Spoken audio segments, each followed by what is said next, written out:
In the heart of the biblical story, we find a moving and powerful account, the story of Hannah and the birth of Samuel. Hannah, a woman afflicted by infertility and shame, fervently cries out to God in the tabernacle, promising to dedicate her son to the service of the Lord if he grants her the gift of motherhood.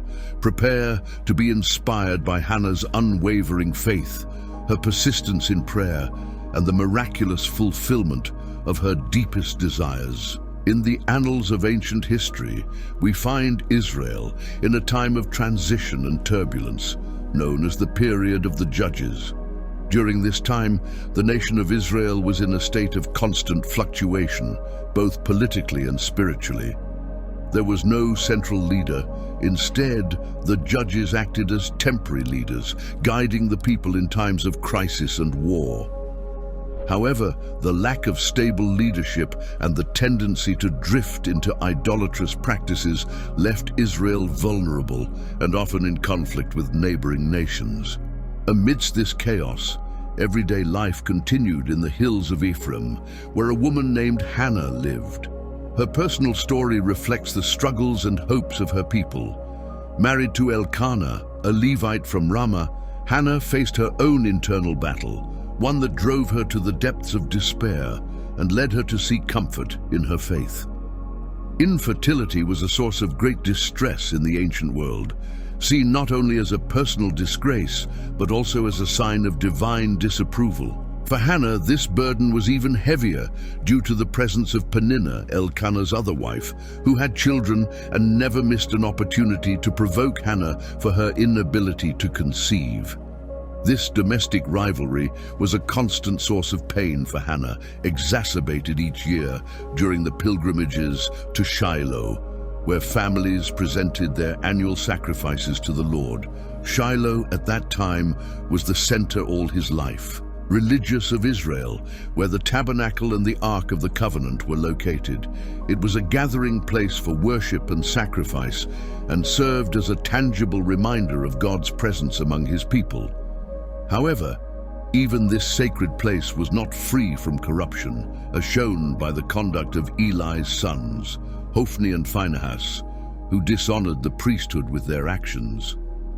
In this environment, the story of Hannah stands out as a testimony of faith and perseverance. Despite discouraging circumstances and social pressure, Hannah clung to her belief in a God who listens and responds. Her story is not just a personal account of pain and redemption, but also a reflection of the condition of Israel, a people desperately in need of divine intervention. Hannah's prayer and the birth of Samuel not only marked a change in her personal life, but also signaled the beginning of a new era for Israel. Samuel's arrival into the world would be the catalyst for the end of the period of the Judges and the establishment of the monarchy, a significant change in the history of Israel. In the silence of the temple, under the dim light filtering through the curtains of the holy place, Hannah found herself alone, with her heart heavy with the pain of years of disappointment and unfulfilled dreams. Around her, the life of the temple continued. Families brought their offerings, the priests performed their duties, and the songs of praise echoed in the hallways. But for Hannah, the world had shrunk to the distance between her heart and heaven. With each tear that fell, Hannah wove her prayer, a mix of plea, promise, and faith. She was not only seeking a son, she was seeking meaning, a sign that she was not forgotten, that her life had a purpose beyond her affliction. "Lord Almighty," she whispered, "look upon your servant's affliction. Remember your servant and do not forget me. If you give me a son, I will dedicate him to the Lord for all his life, every day of her life." This sentence was not just an act of devotion, it was a pact, a vow that Hannah was ready to fulfill. In her supplication, there was no selfishness or demands. There was a total surrender to God's will, a willingness to give back to God the blessing received in the form of a life dedicated to divine service. The intensity of her prayer was such that it drew the attention of Eli, the high priest, who initially misinterpreted her fervor. But upon hearing Hannah's words, Eli realized the depth of her faith and blessed her. "Go in peace, and may the God of Israel grant you what you have asked of him." With those words, Hannah found fresh inspiration, a spark of hope that would accompany her until her prayer was answered. Hannah's wait after her prayer was not merely a time of anxiety, it was a time of active faith and anticipation. Each passing day, each new dawn, was a reminder of God's promise and the hope she had placed in him. Then, at the moment appointed by divine providence, Hannah conceived and gave birth to a son. She named him Samuel, which means God has heard, because as she said, "I had asked the Lord for him." 1 Samuel chapter 1, verse 20. The birth of Samuel was not only the answer to a woman's prayer, it was the beginning of a new era for Israel. In Samuel, God was raising up a leader who would guide his people with integrity and lay the foundations for the future kingdom. In her joy, Hannah did not forget the promise she had made. She prepared Samuel for his future service, knowing that every day with her son was a gift, but also a step towards the moment when she would offer him to the Lord. This act of faith and obedience is a powerful testimony of Hannah's trust in God and his plans. When the time came to fulfill her vow, Hannah took Samuel to the temple. With a sacrifice of 3 bulls, 1 ephah of flour, and a skin of wine, she presented her son before Eli. "For this child I prayed," she said to Eli, "and the Lord granted me what I asked. Now I, in turn, give him to the Lord. For his entire life he will be given over to the Lord." 1 Samuel chapter 1, verse 27 to 28. The dedication of Samuel was an act of worship and gratitude. Hannah was not only returning Samuel to God, she was affirming her faith in God's power and goodness. This moment marked not only the end of her waiting, but also the beginning of Samuel's ministry, who would grow to be a respected prophet and leader in Israel. Following the dedication of Samuel, Hannah rose in a song of praise, an echo of her thankful heart that would resonate through the generations. Her song, recorded in the 2nd chapter of 1 Samuel, is a masterpiece of Hebrew poetry and a testimony of Hannah's deep faith in God. "My heart rejoices in the Lord. My power is exalted in the Lord. My mouth laughs at my enemies, for I delight in your salvation. There is no one holy like the Lord. There is none besides you. There is no rock like our God." 1 Samuel chapter 2, verse 1 to 2. Hannah proclaims the holiness and uniqueness of God, acknowledging his power and justice. Her song is both a personal celebration of victory over her affliction and a prophetic statement about God's power to lift the humble and humiliate the proud. Meanwhile, Samuel grew in the presence of the Lord. As the years passed, it became clear that Samuel was special. Eli, though grappling with the corruption of his own sons, recognized God's hand on Samuel and instructed him in the ways of the Lord.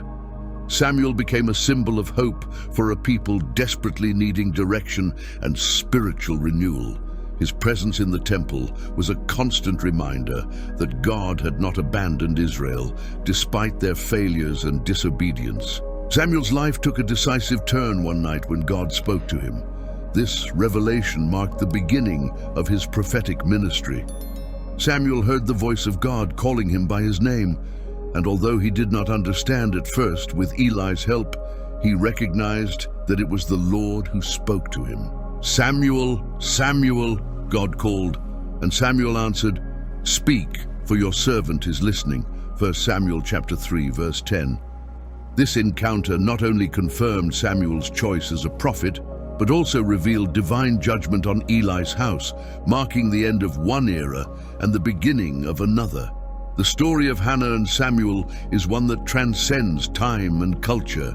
It teaches us about God's sovereignty and his ability to work through the most challenging circumstances. It shows us that genuine faith often requires patience and sacrifice, but the reward is divine intervention in our lives. Samuel's influence on the history of Israel is unquestionable. He was the last of the judges, the first of the great prophets, and the anchor of the first kings of Israel. But his legacy began with the prayer of a desperate woman and God's faithfulness to answer that prayer. The story of Hannah and Samuel not only speaks to us about human fidelity, but also about the fidelity of God. Through the answer to Hannah's prayer, we see that God is a God of fulfilled promises. He listens to the pleas of his children and responds according to his perfect will and timing. Samuel's life, from his conception to his ministry, is a testimony to God's work in response to faith and prayer. Each step in Samuel's life was guided by the hand of God, showing that when God answers prayer, he does so in a complete and perfect way. Samuel grew up and established himself as a spiritual leader in Israel. His teaching and ministry reflected the wisdom and righteousness of God. Through Samuel, God began to restore the order and sanctity that had been neglected during the period of the judges. Samuel's ministry was fundamental in bringing Israel back to a correct relationship with God. He not only would fulfill his promises. Her story teaches us about the importance of persistent faith and hope in God's love and mercy. The story of Hannah and Samuel continues to be relevant in our time. It teaches us about the importance of fervent prayer and faith in God. It reminds us that we should be faithful to our promises and that God honors faithfulness and obedience. We can apply the lessons from the story of Hannah and Samuel in our daily lives by trusting in God amidst our struggles and dedicating our lives and our gifts to God's service, just as Anna dedicated Samuel. The story of Anna and Samuel is not just a narrative from the past. It has a message for the present. It challenges us to seek God with all our heart and live in a way that honors God, just as Anna and Samuel did. The story of Anna and Samuel is an invitation to reflect on our own relationship with God. It encourages us to approach Him with sincere hearts, to pray with faith, and to live a life of service, committed to God's purposes. Anna's story is a poignant example of perseverance in faith. Despite her years of suffering and mockery, she never lost hope or stopped believing in God's goodness. Her prayer in the temple wasn't a desperate act, but a demonstration of her unwavering trust that God would fulfill His promises. He could and wanted to intervene in her situation. Anna's prayer not only changed her life, but it also had a transformative effect on those who surrounded her. Her faith and witness inspired others to seek God with the same sincerity and devotion.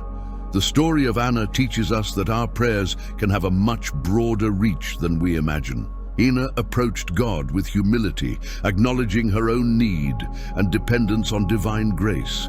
She made no demands, nor tried to negotiate with God. She simply presented her pain and desire before Him, allowing His will to prevail.